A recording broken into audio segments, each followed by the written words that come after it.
Option letters పెట్టాలన్నమాట. Third దానికి rate of GST in Germany is అని అడిగారు.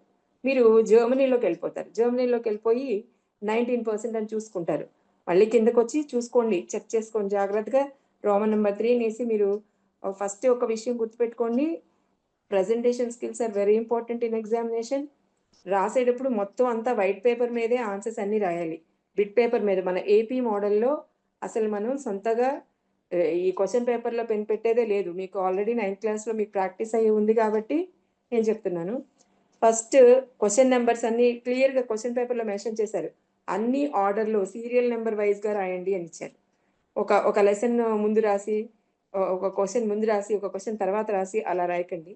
అన్ని సీరియల్ నెంబర్లో రండి. అలా రాసేటప్పుడు ఫస్ట్ 2 క్వశ్చన్స్ చక్కగా నీట్గా క్వశ్చన్ నెంబర్ 16 అని పెట్టడం, దానిలో ఫస్ట్ క్వశ్చన్కి ఆన్సర్, సెకండ్ క్వశ్చన్కి ఆన్సర్, థర్డ్, ఫోర్త్, ఫిఫ్త్కి బ్రాకెట్స్లో మీరు అనుకున్న ఆప్షన్ లెటర్స్ రాసి, కావాలనుకుంటే అప్పుడు మీరు జర్మనీ 19% అని పక్కన రాయొచ్చు.